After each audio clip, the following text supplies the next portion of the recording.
Mark Fisher is the man that Take Care, It's a Desert Out There is dedicated to. If you don't know who that is, maybe K-Punk might ring a bell. And if not, don't worry, I'm with you. Fisher is an English philosopher who, from the skimming I did, and from what I think is his website, he spoke a lot about, well, neoliberalism and hypercapitalism effects on modern culture society. Or, well, he criticized a specific part of it, capitalist realism, but that's not really my thing, so I don't look. The vision of the future under the West and how people can't imagine a world without capitalism, representing a refusal to give up on the desire for the before you say it, I don't know what I'm talking about.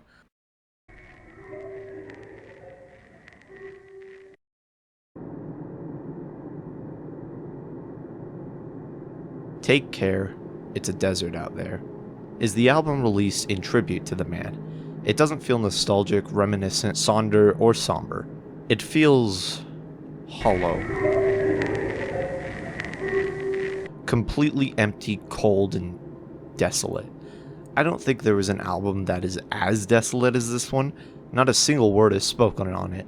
The album cover appears both alive and dead, but closer to dead. The figures are distorted and covered in gray dust, standing in front of a mushroom cloud, titled Blame Shines Within the Demise. A family trotting the endless desert, a group of people on a raft sailing the endless waters. I see it now as a group of people witnessing the mushroom cloud, knowing their end will come soon as they see their reflection inside of it, consuming them.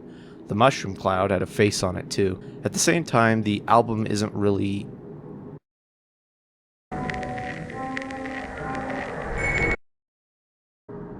Unlike the more abstract and poetic album covers of the Caretakers and Seal's other works, you have the figures clear, but their details are blurry. It feels like several hundred stories clashing into a mush of nothing. All time coils into a single narrative of death without an afterlife. Take Care, It's a Desert Out There is a noise album.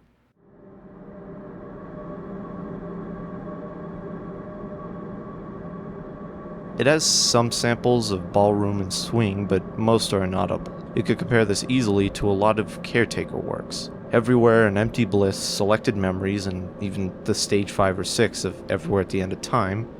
The problem is why those albums do it versus this one. Those albums use this sound to show the tragedy of memory and decay. They have pieces of song in them, and sometimes you can figure out what the song is supposed to be, but you can tell that song is barely hanging there. It's been melted and turned into scraps of what the memory once was. We see pieces of the narrator's life depleting in front of them. However, Take Care doesn't have any of that. The noisescape is straight and consistent. It never changes and has no tone, maybe besides a few rare points here and there. Sounds like hostile winds on a dry, barren world. Somehow, both the damp world of Venus and the dead world of Mars. Still, it's familiar like Earth, and somehow like all three. There are albums like Consciousness Bleeds, Towers, and a lot of The Body which have brutal noise in them, but they still have parts. Even Harsh Noise doesn't usually feel this empty and cold with its intentional subtext of diverting from any concept of music. The drone in this album is one 50-minute track that has no real beginning, no real end, and no real marks. Those artists, too, paint very bleak and empty worlds of pain, or they're just fucking around. No other song has matched the hopeless despair Alone All the Way has portrayed, but no other album has ever just put me in the world I live in. I can't really imagine a world like The King in Yellow, but I can imagine a world in Take Care. It's a world we're living in. It's a desert out there. It reminds me mostly of deleted scenes, Forgotten Dreams, though a lot more nihilistic. The sound is less ethereal and peaceful, rather hopeless and nullifying. The piles of white noise are spread out and placed on top of each other, but besides the slight hint of drone and string work, there isn't anything else. Sometimes a howl or whistle plays, as if we're in a barren desert facing a brutal dust storm. A few may suggest it sounds like the parts in Stage 5 or 6 in End of Time, specifically the last track on Stage 6 where it builds up to the conclusion, and there are parts on Stage 5 that have this vaguely sandy sound. However, Stage 5 is a metaphorical form of dementia through music. It's a lot more rough and violent compared to Take Care. However, it's not harsh noise like The Rita or Health. It's not ambience like Towers. This sounds a lot more like How to Disappear Completely, Dark Nature, and Hallmark 87. It reminds me of the Disintegration Loops and Red Score and Tile. There are other gentle noise albums like Seraphim and Atrium which have narratives to them. Those albums have a future in them even after they end. The point of Take Care is the lack of a narrative, the lack of emotion, the empty, noisy, and hollow world it represents. There is nothing.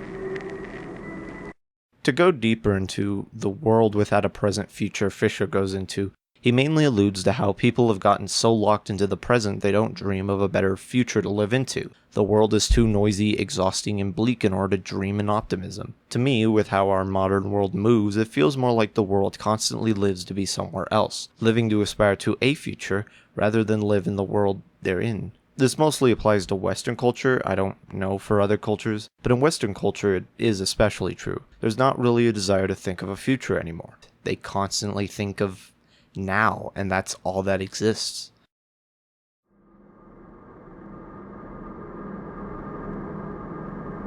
Any moment to stand out fades but never really vanishes.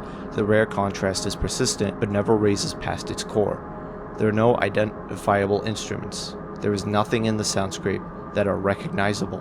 There are only winds that howl and push everything. Nothing is allowed to remain because it will eventually die. It's hard to describe nothing.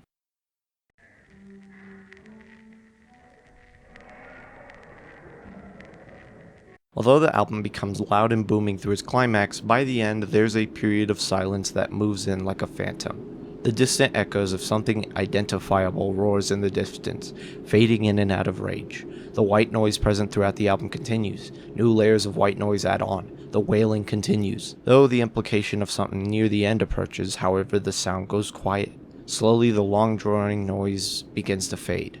The loud noise that prevails in the world eventually subsides into nothingness.